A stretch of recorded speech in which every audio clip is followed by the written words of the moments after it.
Good evening and welcome to another edition of Cooking with Paul. I have Chef Samantha with me one more time, and tonight we're going to be making one of my childhood favorites, Zepoles. As a kid growing up in Brooklyn, New York, these tasty little treats you could only find at festivals like San Gennaro.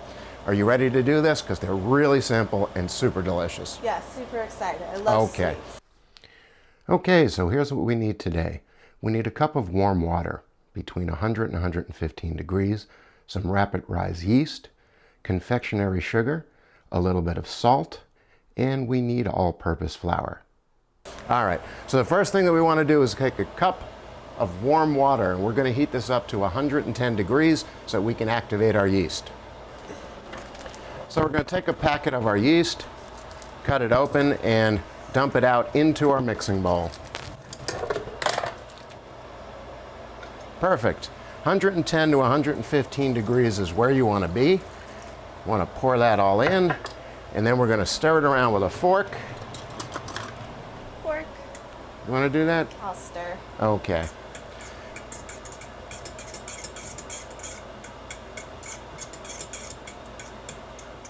Now we're going to let that sit for about 3 minutes or until the yeast activates, and it'll get very foamy looking at that point.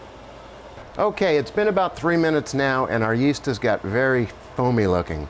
So now what we need to do is put 1.25 cups of all-purpose flour. Would you do the honors? You want to kind of sprinkle it in so that it hits the water just right and it all gets absorbed. There we go. I usually use a knife, but I don't see one handy anywhere. Do you shift your flour before you put it in, Paul? I should, but I don't.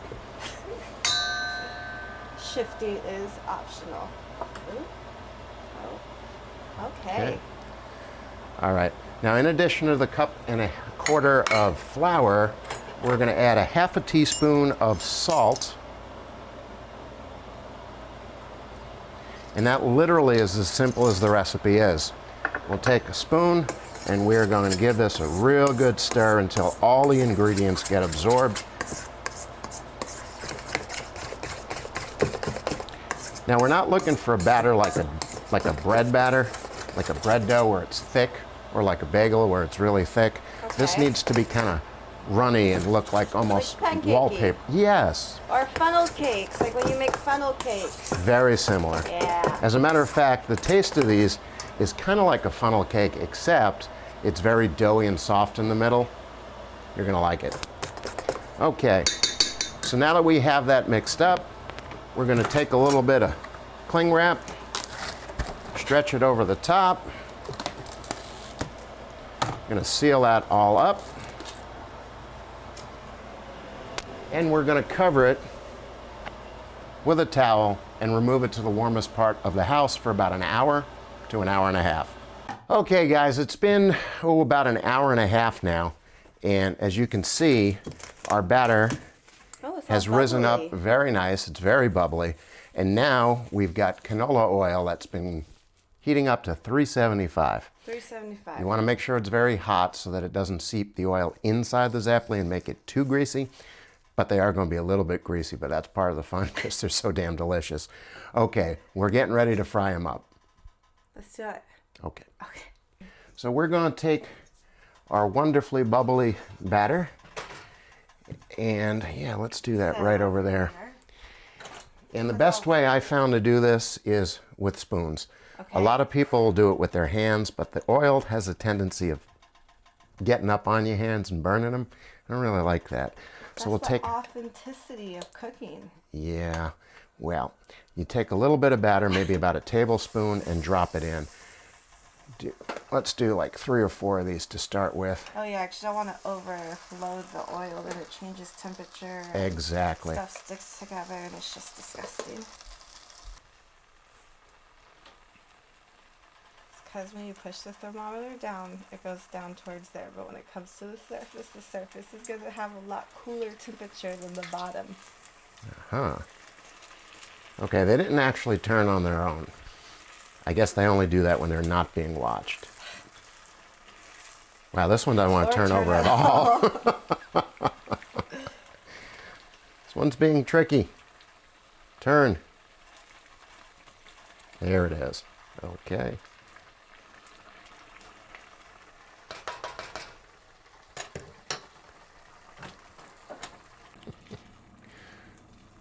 Okay. Yep, they are pretty much there. We're going to take them and we're going to put them in a bowl with some paper towels to get the oil off. Accident. Yep. And now we're going to put in our next batch.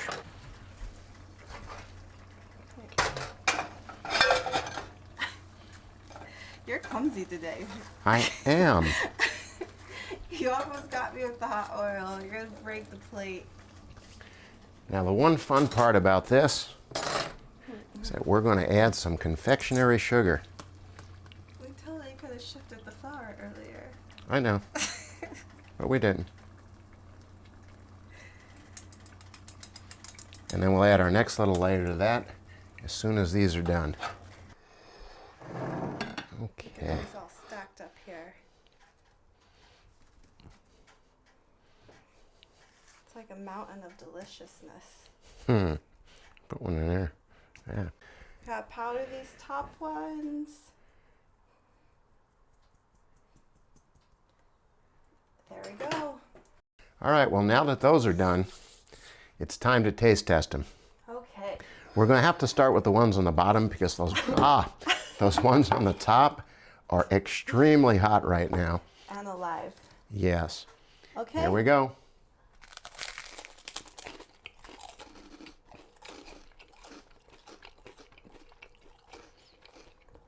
Pretty tasty, huh?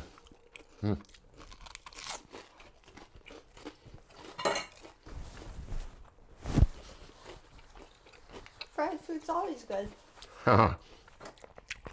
Well, we've got a little bit of eating to do, guys. So from all of us here at Cooking with Paul, we'll see you on the next episode. And remember, click subscribe or go to Paul vs. Food at Twitter, Instagram, or Facebook. Be sure to follow and subscribe. Bye now. Goodbye. Do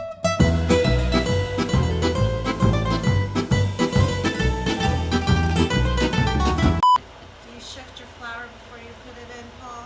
I should, but I don't. Shifting is optional.